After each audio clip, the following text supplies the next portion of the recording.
Edgbaston টেস্টের day 1-এর শেষে team India 310 রানে 5 উইকেট। শুভমান গিল ক্রিজে এখনো রয়েছেন 114 রানে, সাথে জাদেজা 41 রানে, সাথে জয়সওয়াল দুরন্ত 87 রানে ইনিংস খেলে দিয়ে গেছেন।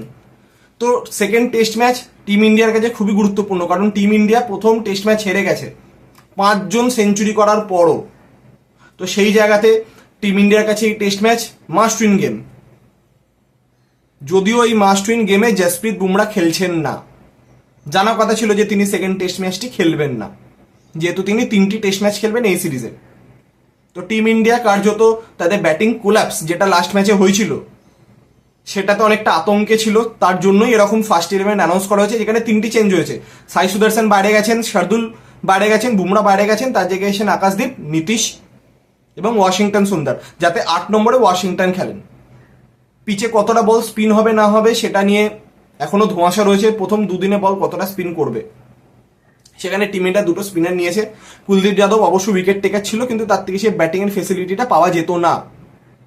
তো প্রথমেই ইংল্যান্ড টস জিতে বেন স্টোকস টস জিতে বোলিং করার সিদ্ধান্ত নেন। প্রথমেই কেএল দুরান আউট হয়ে যান, তারপর করুণ নারায়ণ নামেন, তিনি 31 করে আউট হন। জয়সওয়াল ইতিমধ্যে 87 করে ফেলেন।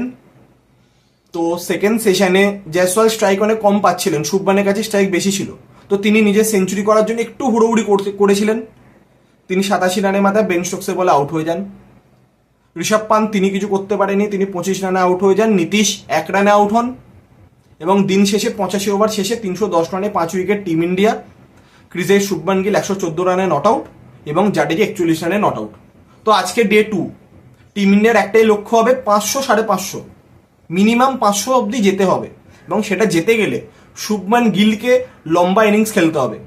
আগের ম্যাচে যদি দেখেন ভালো করে, প্রত্যেকে যারা যারা সেঞ্চুরি করেছেন প্রত্যেকে ভালো ইনিংস খেলেছেন, কিন্তু তারা আরেকটু যদি অ্যাক্সিলারেট করতে পারতেন, যেটা 115 120-তে আটকে গেছে, সেটাকে যদি 150 170 180 অব্দি যদি ইন্ডিভিজুয়াল স্কোরটাকে নিয়ে যেতে পারতেন, তাহলে কিন্তু টিমের পয়েন্ট অফ ভিউ থেকে অনেকটা বেটার হতো, কারণ লোয়ার মিডিল অর্ডার কিন্তু পুরোপুরি ফেল করেছিল আগের ম্যাচে।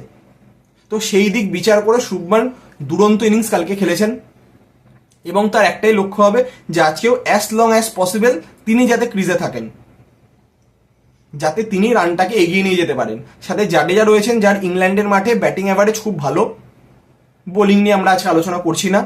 এবং এরপরে ওয়াশিংটন, যিনিও একজন প্রপার ব্যাটসম্যান, অর্থাৎ এখনো ব্যাটিং কিন্তু টিম ইন্ডিয়ার বেঁচে রয়েছে। তারপর আকাশদীপ, যিনিও ভালো ব্যাটিং করতে পারেন, সে গাব্বা টেস্ট ম্যাচে আমরা সকলে দেখেছি। তো আজকে ডে 2 দুই দলের ক্ষেত্রে খুবই গুরুত্বপূর্ণ। টিম ইন্ডিয়ার লক্ষ্য অন্তত 500 অব্দি যাওয়া, ইংল্যান্ডের লক্ষ্য অতি অবশ্যই শুভমানের উইকেটটি প্রথমে তোলা। তো ডে 2 হাড্ডাহাড্ডি টক্কর হতে চলেছে।